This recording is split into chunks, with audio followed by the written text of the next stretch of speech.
Do you swear to obey your husband in all things? If not, do you swear to divorce him?" The voice of the mother-in-law-to-be echoed audibly in the holy ceremony. Looking at my soon-to-be husband, who was dressed in formal attire and waiting for my response with a shy expression, I felt a sense of despair about this marriage. "My name is Emily. I lost my mom when I was young, and it's been just me and Dad ever since. Despite his busy work schedule, Dad did everything he could to make sure I wasn't lonely.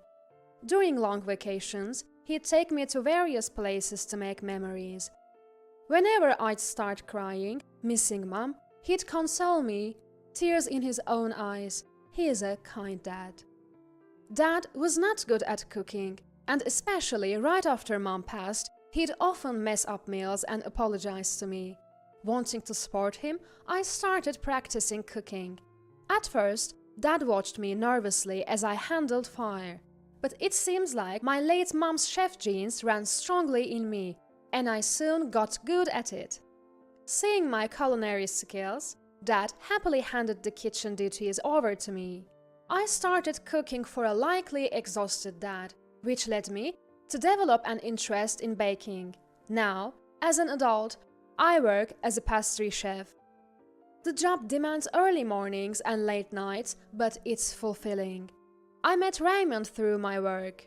He's a delivery guy who brings supplies to my shop. At first, I didn't think much of him, but one day, he secretly slipped me his contact info. His bashful yet hopeful expression when he did that made my heart skip a beat. As we started communicating, we went out to various places. Raymond, sweating profusely, nervously proposed, "Will you marry me?" We became engaged. Raymond is indecisive. Even when buying a single piece of clothing, he'd say, "I can't decide which one's better," furrowing his brows. I actually like that about him. Some friends thought it was pitiable when hearing stories about Raymond, but to me, his constant disheveled state was endearing. However, after meeting Raymond's mother, I started to feel uneasy. Raymond was raised by a single parent. His folks divorced when he was young. He described his mom as a kind woman, but when we visited before the marriage, I didn't get that impression at all. "So, you are the beauty Raymond's bringing home?" Well, it would be rude to say more." The first words from her were an insult. Raymond, probably tense at the meeting of his mother and girlfriend, didn't defend me.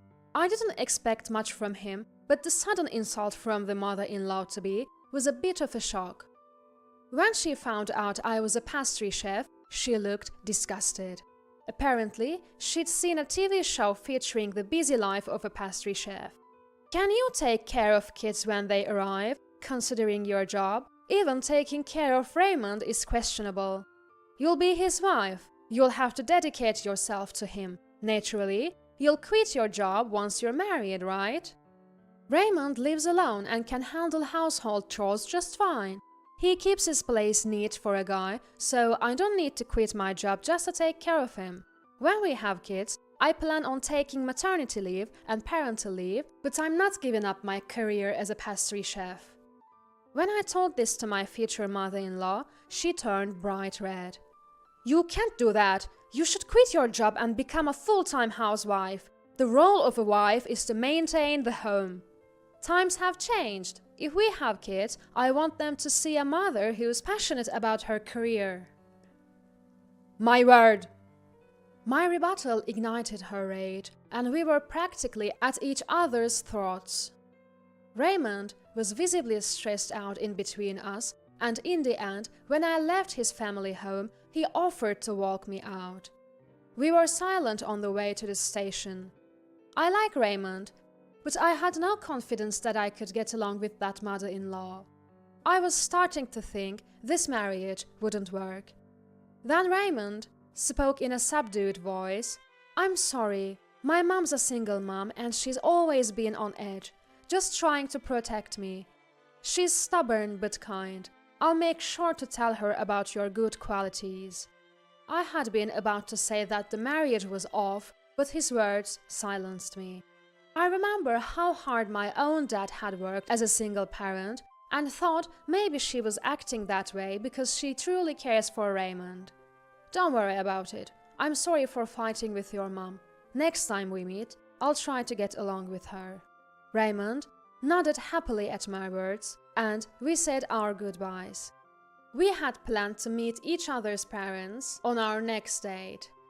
Raymond said he was nervous, but having met his mom once, I felt prepared. I doubted anything worse could happen when meeting parents. I patted Raymond's shoulder to encourage him, and we waved goodbye. On the train home, I pondered whether I could get ever along with his mom. Raymond had spoken up for me, so I believed he would defend me next time too. However, that next chance didn't come until our wedding day. Even when we wanted to meet our parents, his mom kept saying she was too busy. My dad was concerned, but what could we do? Even on our wedding day, his mom didn't attend. Raymond kept apologizing. "I'm sorry, my mom's been really busy lately," and even bowed to my dad. I wasn't bothered by her absence since we didn't get along to begin with. I told Raymond I didn't want much to do with her even after the marriage. Raymond said, "If we can keep our wedding vows, then that's fine by me." Little did I know, this would be the beginning of a surprise on our wedding day. On the day of the wedding, Dad was crying when he saw me in my wedding dress. I couldn't help but laugh at the sight of Dad tearing up even before walking me down the aisle. "You better be happy, you hear me?" Through his tears, Dad said this, and I smiled and nodded. Raymond, who had been told to take care of Emily, was also grinning shyly. That's where my sense of bliss ended. I was standing with Dad in front of the chapel doors, nerves running high. Music began to play, and the double doors swung open. Before me lay the aisle, and at the end of it stood Raymond and, oddly enough, his mother. With arms linked, they both grinned, waiting for Dad and me to walk down the aisle. Dad whispered, "Who's that?" in a confused voice, to which I frantically replied, "That's Raymond's mom." The event staff seemed flustered too, but Dad and I began our walk down the aisle. Raymond was supposed to meet me halfway, but instead he stood with his mother at the altar. So Dad and I just stood there, dumbfounded, in the middle of the aisle. "Before everyone makes their vows, Emily must first vow to me," Mother-in-law announced, unfolding a piece of paper she had in her hand. Glancing at Raymond to see if this was some surprise, he was just smiling at his mother. "Will you vow to obey your husband unconditionally? If you can't, you must vow to divorce." The room stirred at mother-in-law's proclamation. Even the pastor and the staff seemed taken aback, and some were trying to stop her, but mother-in-law didn't care. That's when it hit me, something Raymond had said before. When I told him that it would be difficult to get along with his non-attending mother in the future, he had said, "If you can keep your vows at the wedding, that's fine by me." I had thought it was unusually romantic for Raymond, but that wasn't the case. He meant that it was fine if I could keep a vow to mother-in-law during the wedding. "What will it be? Will you vow?" Mother-in-law was grinning down at me, and inside I thought, "No, I can't. I can't be related to someone like this, and I certainly can't obey Raymond unconditionally." Next to me, Dad softly muttered, "Should we go?" To which I nodded and said, "Yes." As I started walking back down the aisle, my soon-to-be mother-in-law yelled, "Where are you going?" I turned around and made myself clear. I can't go through with this. I can't become family with people who act so ridiculously. Fuming, my mother-in-law yelled back. Raymond stood there dumbfounded, while Dad and I retreated to the waiting room. The staff was scrambling. I apologized to them over and over as I changed out my wedding dress into casual clothes. I heard that Raymond and his mother were in another room talking to the staff, so I went to the reception area, apologized to the guests who had come, and said I'd be returning their gifts before leaving the venue. It was a heartbreaking ending, and I apologized repeatedly to Dad. He comforted me, saying it's better to know what kind of man he is before marrying him. I couldn't help but cry like a child at my father's words. I didn't get to check my phone until the next day. I had received a slew of encouraging messages from friends who had been guests, along with multiple calls from Raymond. When I called him back, his mother picked up the phone, furious for some reason, yelling, "You're late in calling!" "Why are you answering? I wanted to speak with Raymond." "Raymond is inconsolable because you ruined the wedding. We were preparing a wonderful surprise, and now you will pay damages. Be prepared." Turns out, Raymond was apparently fired from his job. He had been working for a small delivery company. The owner was outraged by his outrageous behavior at the wedding and had declared him fired. Raymond was also being criticized by both my friends and his, sinking into depression. His mother blamed it all on me, saying I had ruined the wedding. I was more astonished than angry. It was the first time I had felt such a deep, cold rage. I waited for her to catch her breath and started talking. "I'll be the one asking for a compensation. You ruined my wedding. Cover all the expenses for the venue. And needless to say, I won't be marrying Raymond. Please convey that to him." "You can't be serious. You expect him to pay while he's this upset? You are unbelievable." "The only one who's unbelievable here is you, don't you think? From what I've heard, your divorce happened for a rather selfish reason, too." "What?" "You cheated on your spouse, tried to marry your affair partner, who then ditched you, and you only want custody of Raymond because you're his mother." Raymond and I had met his father on a date after we had said hello to mother-in-law. His father, who had continued to pay child support until Raymond was an adult, revealed the reason for the divorce while drunk.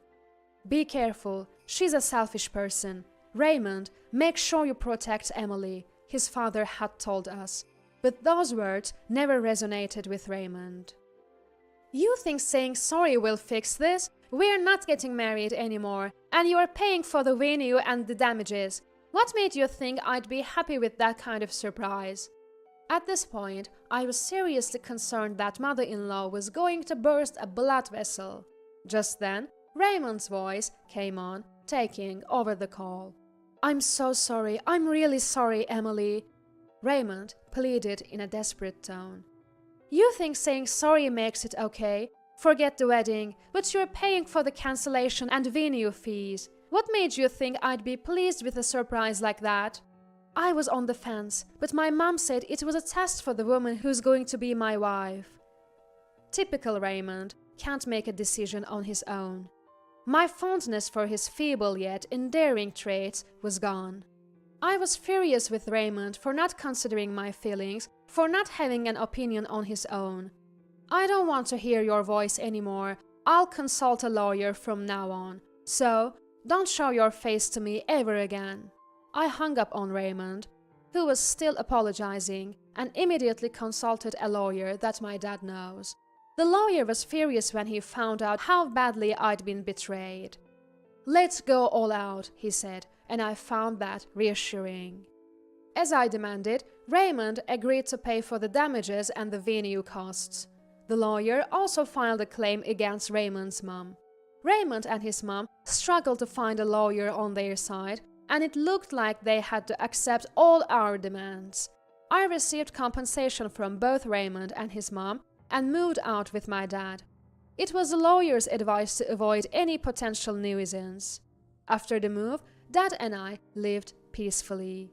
Raymond couldn't contact me, as I'd blocked his number and SMS. I thought I'd never hear about Raymond and his mom again. However, a few years later, I ran into Raymond's dad at a shopping mall. As soon as he spotted me, he rushed over and sincerely apologized for his son's behavior. According to him, Raymond and his mom had been estranged since the settlement. Apparently, Raymond went on a rampage at his parents' house, blaming mother-in-law for ruining the wedding.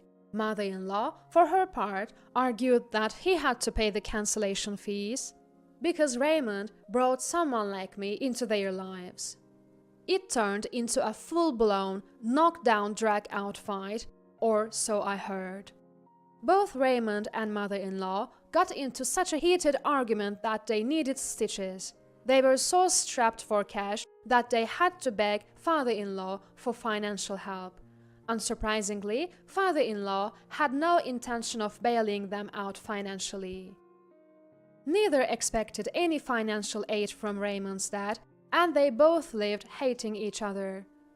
"I hope you find happiness, Emily," he said. Feeling a bit shy, I touched my flat belly. "I intend to." A guy friend from the cancelled wedding with Raymond had been incredibly supportive. We'd been friends since college, and he'd confessed that he'd liked me all along. Now, we're married. We didn't hold a ceremony as I'd had enough of weddings, but we did have wedding photos taken. Now, I'm pregnant. Raymond's dad genuinely wished for my happiness. When I report this to my husband, he assured me, "Don't worry, I'll take both you and our baby happy." Despite a terrible wedding experience, I found a new life of happiness, and I intend to protect this happiness.